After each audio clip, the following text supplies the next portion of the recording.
Bienvenue sur Novelas Mood, abonnez-vous et activez la cloche de notification. Catalina saison 4, voici le résumé de l'épisode 87. Dans l'avion, Larena qui soupçonne son fils de vouloir les trahir, questionne Moncho. Mais celui-ci lui dit que tout va bien, et qu'il est un peu sur les nerfs à cause de l'altitude. Ce qui rassure Rena, mais celle-ci reste soupçonneuse. De l'autre côté, c'est l'heure du grand combat de boxe entre Titi et Albeiro.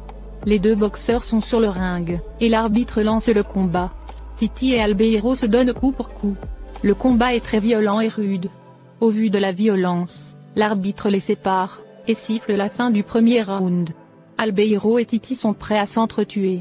De l'autre côté, Santiago est venu chez la Diablesse. Il est prêt à tuer Valeria, pour mettre fin à toute leur souffrance. Santiago pointe son arme sur elle. Mais Jessica met l'arme sur sa poitrine, et dit à Santiago de tirer. Elle lui dit qu'il n'est pas capable de la tuer, car ses mains tremblent. Mais Santiago lui dit de la fermer et qu'il va lui faire payer tout le mal qu'elle a fait à Catalina. La Diablesse lui dit qu'il va devenir un meurtrier, pour une prostituée comme Catalina, qui couche avec Titi et plein d'autres hommes. Santiago l'arrête et lui dit que pour Catalina il est prêt à tout. Valeria lui dit qu'il va gâcher sa vie, pour une fille qui ne l'aime même pas, et ils ne sont plus en couple. Santiago lui dit qu'il est là pour Catalina, mais aussi pour Mariana et son fils Sebastian. Santiago s'apprête à tirer sur la Diablesse. Mais au même moment, le garde du corps de Valeria rentre et tire plusieurs coups de feu sur Santiago, qui s'écroule. La Diablesse furieuse reproche à son garde du corps d'avoir tardé pour venir la secourir. Elle lui rappelle qu'elle est la première dame. Valeria lui dit ensuite d'enterrer Santiago très loin, pour que personne ne retrouve jamais son corps. Avant de partir, Valeria regarde le corps de Santiago et lui dit qu'il s'est jeté dans la gueule du loup, et que personne ne pourra jamais en finir avec la Diablesse. Après ces mots, Valeria s'en va. À la planque, les neveux de la Diablesse ont décidé de rejoindre Catalina, pour mener le combat contre la Diablesse. Catalina les remercie et elle leur propose de venir s'installer avec elle. Car si la Diablesse découvre qu'ils se sont alliés à elle, elle cherchera sûrement à les tuer. Ceux-ci lui disent que Jessica pense sûrement qu'ils sont retournés au Venezuela. Et ils ajoutent que Jessica a tué leur mère, donc ils veulent qu'elle paye. Ce que Catalina confirme et dit que la Diablesse a fait énormément de mal, et tué beaucoup de personnes. Catalina leur dit qu'elle fera tout son possible, pour que Jessica paie pour ses crimes. Mais elle les prévient que ça ne sera pas facile, car Jessica a maintenant beaucoup de pouvoir. Les jeunes l'écoutent avec attention. De l'autre côté, après ce qui s'est passé avec Johanna, Salvatore a été emmené à l'hôpital. Il a besoin d'une transfusion sanguine car il a perdu beaucoup de sang. Rota, qui a le même groupe sanguin que lui, est venu donner son sang. Mais le docteur informe la famille que le sang de Rota ne pourra peut-être pas servir, car celui-ci a plusieurs drogues dans son organisme. Et on ne sait pas comment le corps de Salvatore va réagir. Cette nouvelle inquiète Hilda et les autres. Pendant ce temps, Titi et Albeiro reprennent des forces avant la suite du combat. Titi est épuisé et son bras lui dit de ne pas abandonner. L'arbitre annonce le début du deuxième round, et il incite le public à parier. Le combat continue, Titi en rage donne plusieurs coups à Albeiro, qui s'écroule. Albeiro se relève ensuite et donne aussi plusieurs coups à Titi. Tous les deux se boxent à tour de rôle. Au plus grand plaisir du public, qui hurle et jubile. À l'hôpital, après la nouvelle du docteur, Rota est très inquiet que son sang ne puisse plus jamais servir. Le docteur le rassure et lui dit qu'ils vont faire d'autres analyses. Hilda a très peur pour Salvatore. Rota et les autres la réconfortent, et lui disent que Salvatore est un homme fort, qui s'est toujours battu pour elle. Vanessa ajoute que le bon côté des choses, c'est que la police ait arrêté Johanna. Et avec tous les crimes que celle-ci a commis, elle pourrira en prison. Hilda s'en veut d'avoir fait confiance à Johanna, et croire qu'elle est une bonne personne. Vanessa lui dit de ne pas s'en vouloir et que Johanna ira en prison, car Matteo et Maribel donnent actuellement leur témoignage à la police. Ces paroles réconfortent un peu Hilda. De l'autre côté, au combat, les rounds s'enchaînent, et Albeiro et Titi continuent de se battre, sans que personne ne soit encore terrassé. Titi donne plusieurs coups à Albeiro, qui s'écroule.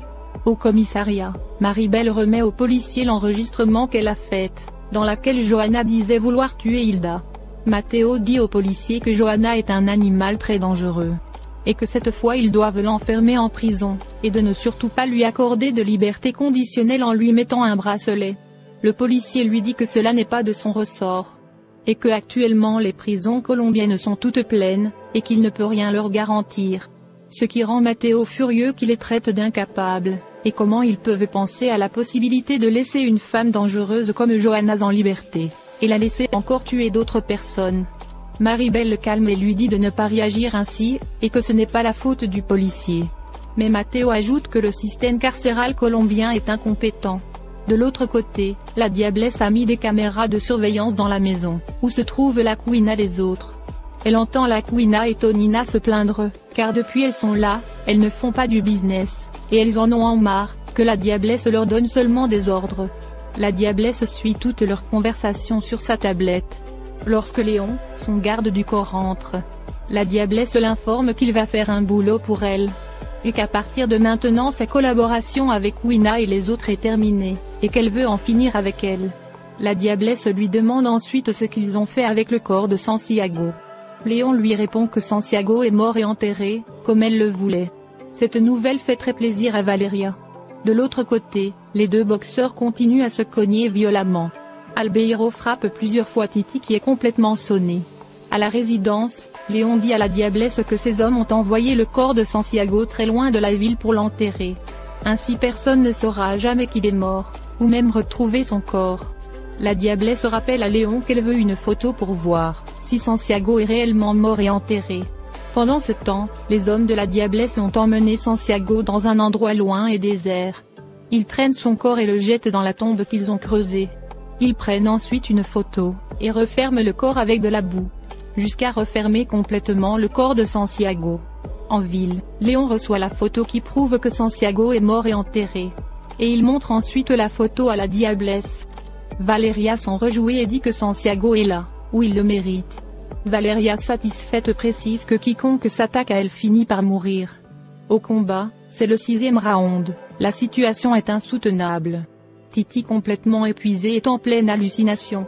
Il voit Catalina venir lui donner du courage, et lui dit que s'il arrive à gagner, elle lui donnera une récompense. À la planque, Catalina est très inquiète car depuis elle n'a aucune nouvelle de Santiago, et elle se demande où il se trouve. Au même moment, Vanessa l'appelle, Catalina lui demande l'état de Salvatore. Vanessa lui répond que Salvatore va très mal, et que les docteurs essaient tant bien que mal à le garder en vie. Catalina veut venir soutenir sa mère, mais Vanessa lui rappelle que c'est trop dangereux et quelqu'un pourrait la reconnaître. Catalina dit ensuite à Vanessa qu'elle est très inquiète, car Santiago a disparu, et qu'il lui a juste laissé un mot, disant qu'il va blanchir son nom. Catalina ajoute qu'elle vient de voir à la télévision que la première dame venait d'échapper à un attentat. Et ce qui l'inquiète le plus, c'est qu'elle est sûre que c'est Santiago qui est allé confronter la diablesse, et maintenant il a disparu. De l'autre côté, après avoir enterré Santiago, les hommes de la diablesse sont partis. Quand tout d'un coup, Santiago remue la terre et sort de la tombe. Il n'est pas mort et a été enterré vivant. Santiago est complètement perdu et dérouté, il a très mal et enlève ses vêtements. En effet, Santiago avant de partir chez la diablesse, a porté un gilet de protection. Donc les balles qu'il a reçues ne l'ont pas pénétré. Santiago retire ensuite son gilet pare-balles. Il est complètement étourdi et perdu, il ne sait plus comment il s'appelle, ni où il est. Santiago complètement troublé marche en titubant, il avance dans le vide vers l'inconnu. Dans l'avion, Mariana est très nerveuse et dit à Moncho qu'elle a un fort pressentiment. Que son père va très mal et qu'elle le ressent au fond d'elle. Moncho la calme et lui dit de se concentrer sur leur plan, car on les surveille. Alexander annonce ensuite aux autres de mettre leur ceinture, pour atterrir. Car il est temps de mettre Catalina Santana KO. De l'autre côté, après 8 rounds, il n'y a toujours pas de vainqueur entre Titi et Albeiro. Chaque entraîneur donne les dernières consignes à son poulain pour en finir définitivement avec son adversaire. Albeiro et Titi se lèvent, ils sont en sang. Et sur un dernier effort chacun donne son coup fatal à l'autre. Et tous les deux s'écroulent ensuite. Le lendemain matin, une foule avec des pancartes en main, hurle et scande son soutien à Valeria, pour qu'elle devienne présidente de Colombie. Dans la chambre, Léon informe Valeria, qu'ils ont renforcé sa sécurité, et que le président du parti l'attend avec ses supporters, pour annoncer sa candidature à la présidence. Valeria lui demande ensuite des informations sur ses différentes missions. Léon lui dit malheureusement ils n'ont pas pu retrouver Rogelio, et que celui-ci a quitté le pays. ce qui rend la diablesse furieuse, car Rogelio pourrait parler et ruiner tous ses plans de présidence. Léon lui dit aussi qu'ils n'ont aucune trace des parents de Carla. Valeria furieuse dit que la seule personne qui aurait pu savoir cela, c'est le colonel Granados, mais celui-ci, la bombe lui a explosé en pleine tête, et il se trouve actuellement dans un état comateux grave. Mais Léon rassure Valeria, et lui dit qu'il fait actuellement des recherches approfondies pour les retrouver. Valeria dit à Léon que lui et ses hommes seront très bien récompensés pour leur travail, s'ils restent tous loyaux.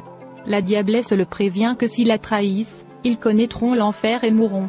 Comme ce qu'elle fait toujours à ceux qui la trahissent. Léon jure qu'elle peut lui faire confiance, et il s'en va ensuite. Valeria va se préparer pour annoncer officiellement sa candidature à la présidence. Merci d'avoir regardé l'épisode, dites-nous en commentaire ce que vous en avez pensé. Abonnez-vous et activez la cloche de notification pour ne pas manquer les prochains épisodes.